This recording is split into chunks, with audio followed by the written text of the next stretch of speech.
Baik, perkenalkan kami dari kelompok 10.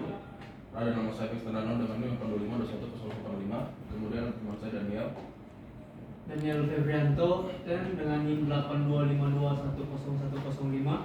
Dan dengan saya sendiri Putri Oktariana dengan NIM 8252171. Baik, selanjutnya saya akan menjelaskan mengenai sejarah MariaDB. MariaDB didirikan oleh Michael Monti-Widenius pada 29 Oktober tahun 2009.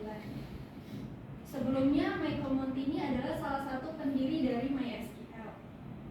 Namun setelah Oracle Corporation mengakuisisi MySQL AB pada tahun 2010, Michael Monti merasa perlu menciptakan database baru, yaitu MariaDB. Setelah itu ada requirement, yaitu persyaratan yang harus dipenuhi dalam menjalankan MariaDB. Yang pertama adalah dari hardware-nya, prosesor. Prosesor multi-core modern yang direkomendasikan untuk performa yang optimal. Lalu yang kedua adalah memori. Memori yang disarankan yaitu setidaknya 1 GB, tetapi lebih besar lebih baik untuk basis data yang berat atau lebih besar. Selanjutnya adalah storage. Ruang penyimpanan yang cukup untuk menampung file database serta log yang dihasilkan seiring berjalannya waktu atau tergantung pada ukuran database. Selanjutnya pada software, yaitu sistem operasi. MariaDB sangat fleksibel sehingga dapat dijalankan di berbagai macam platform.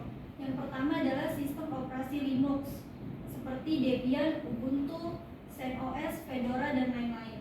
Selain itu, MariaDB juga dapat dijalankan pada Windows, macOS, dan macOS. Selanjutnya, untuk membangun MariaDB dari source code memerlukan compiler C++. Selanjutnya akan dijelaskan dengan rekan saya.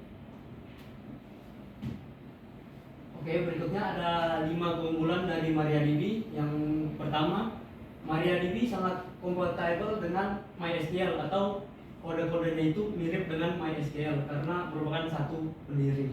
Yang kedua, MariaDB terus diperbarui dengan fitur-fitur terbaru seperti dukungan untuk file JSON dan peningkatan keamanan. Yang ketiga, dapat menangani database yang sangat besar dan kompleks. Yang keempat yaitu adalah open source sepenuhnya tanpa perlu membayar lisensi atau gratis. Yang kelima adalah tersedia di berbagai platform seperti Linux. Oke, kemudian berikutnya ada beberapa fitur dari MariaDB. Yang pertama adalah penjadwalan dalam database. Fitur ini membantu dalam mengotomatisasi pekerjaan dan mempercepat proses pengelolaan database.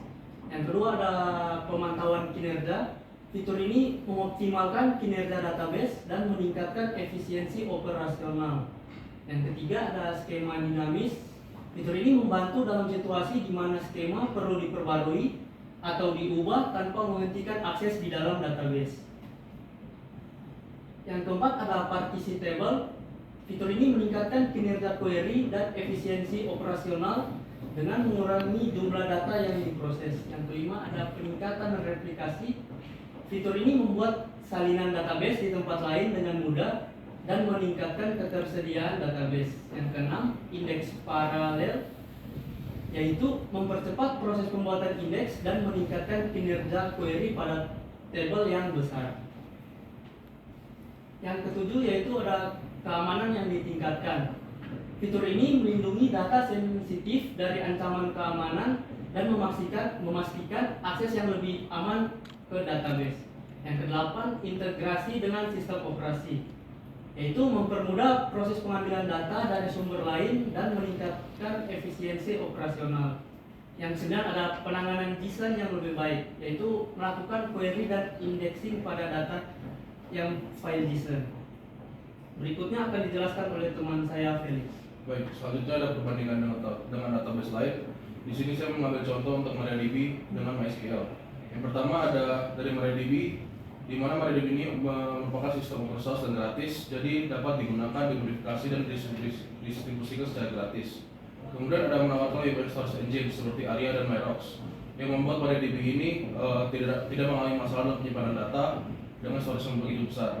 Kemudian ada komunitas MariaDB lebih aktif dalam penggunaan terbaru, dikarenakan sistem open source ini pengembangan fitur baru dapat dilakukan oleh komunitas yang melakukan modifikasi atau mendapatkan ide-ide untuk MariaDB tersebut.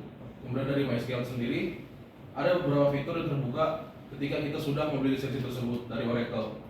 Jadi seperti kita tahu ada Enterprise Tools Oracle juga yang dimana membuat pembuat database dapat melakukan lebih fleksibel dalam mengolah data, tetapi harus tetap kita membeli lisensi terlebih dahulu. Kemudian jika dari MariaDB komunitasnya dapat melakukan pengembangan dengan melalui komunitas, di MySQL hanya dapat diterapkan oleh Oracle, jadi hanya Oracle saja yang dapat mengambil fitur baru. Kemudian selanjutnya ada beberapa fun fact dari MariaDB. Seperti namanya MariaDB, yaitu Maria diambil dari nama putri kedua Michael Monty tersebut. Kemudian ada pendirinya Michael Monty ini merupakan sebelum dari MariaDB beliau juga merupakan pembuat dari MySQL. Kemudian dari logo-logo MariaDB dan MySQL seperti bisa kita lihat dari MariaDB ada logo singa laut dan dari MySQL ada logo lumba-lumba. Ide-ide tersebut diciptakan oleh Michael dikarenakan beliau suka memelihara laut. Selanjutnya ada beberapa referensi yang kita cantumkan untuk membuat PPT ini. Sekian dari kami, terima kasih Pak. Terima kasih.